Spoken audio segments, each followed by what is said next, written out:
हरे कृष्णा। श्रीमद् भगवद गीता के पहले अध्याय को आगे पढ़ते हैं।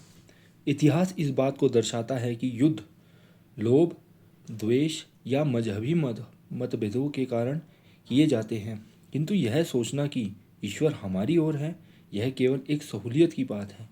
यह विचार कि ईश्वर हमारी ओर है अवश्य एक सांत्वना देने वाला विचार है, और फौजों ने इसी सांत्वना के बलबूते पर ही अब्राहमिक धर्मों के अभ्युदय के समय से लेकर आज तक लगभग सभी युद्धों में युद्ध किया है। हालांकि समस्या सर्वदा यही रही है कि इन सभी युद्धों में दोनों पक्ष धार्मिकता का झंडा उठाकर बस यही ठान लेते हैं कि यह ईश्वर की इच्छा है। इस चित्तवृत्ति को कभी कभी सुगमता का सिद्धांत या थियोलॉजी ऑफ कन्वीनियंस कहा जाता है। इस तरह से मत प्रचार की स्वयं ईश्वर हमारे कारण के समर्थक है आज भी फौजों को उत्तेजित करने या आत्मघाती हमलावरों को भड़काने में प्रभावशाली सिद्ध होते हैं।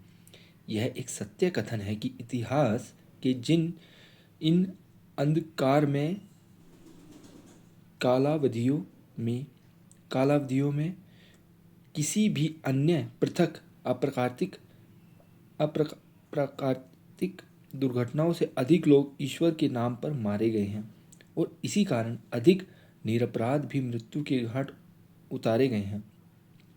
तो यह प्रश्न उठता है कि कैसे कुरुक्षेत्र का युद्ध इन आधुनिक समय के युद्धों से भिन्न है, जो या तो लोभ के कारण किए जाते हैं या धार्मिक कट्टरपंथियों के बीच हुआ करते हैं। आसानी से यह कह देना कि क्योंकि परम पुरुष कृष्ण स्वयं पांडवों के समर्थक थे, इसलिए अपने शत्रुओं का वध करने के लिए पांडव सही थे, क्या यह युद्ध प्रियता नहीं? अंतर यह है कि कुरुक्षेत्र का युद्ध इसलिए नहीं हुआ था कि एक पक्ष का धार्मिक मत दूसरे से भिन्न था। कुरुक्षेत्र एक प्राणघातक युद्ध था। सत्ता का लोभ, धर्म का उल्लंघन, ईर्ष्या, पारिवारिक बंधन और स्वयं को केवल एक स्थूल शरीर समझ लेना आदि जैसे मानुषिक दोषों के माध्यम से उत्पादित एक कुल बैर था। किंतु इतिहास के किसी भी अन्य युद्धों के विपरीत कुरुक्षेत्र का युद्ध सभी भावी पीढ़ियों की भलाई के लिए एक अगाध सबक दर्ज कर गया है। यह सबक भगवान श्री कृष्ण ने भगवद गीता के रूप में सिखाया है। ऐसा सबक जो मानव जाति को अपने सांसारिक कमजोरियों को अभिभूत करने, अलौकिक स्थिति पर प्रतिष्ठित होने व आत्म साक्षात्कार की प्राप्ति के योग्य बनाता है। धृतराष्ट्र से संजय ने कहा, हे राजन, जैसे ही युद्ध आरंभ होने वाला था, आपके पुत्रों को युद्ध के लिए तैयार देख हनुमान के पताके से सुसज्जित रथ पर विराजमान अर्जुन ने अपना कमान उठाया और ऋषिकेश श्री कृष्ण से इस प्रकार से कहा। अर्जुन ने कहा, हे अच्युत, मेरे रथ को दोनों सेनाओं के मध्य में ले चलिए ताकि मैं उन योद्धाओं को देख सकूं जिनसे मुझे युद्ध करना है।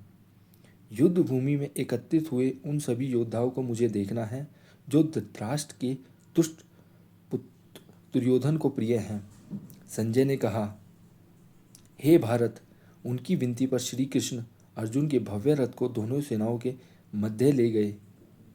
भीष्म, द्रोण और विश्व के सभी अन्य सेना नायकों के समक्ष श्री कृष्ण ने कहा, हे पार्थ, इस रणभूमि में एकत्रित हुए कुरु राज परिवार को देखो। हरे कृष्णा।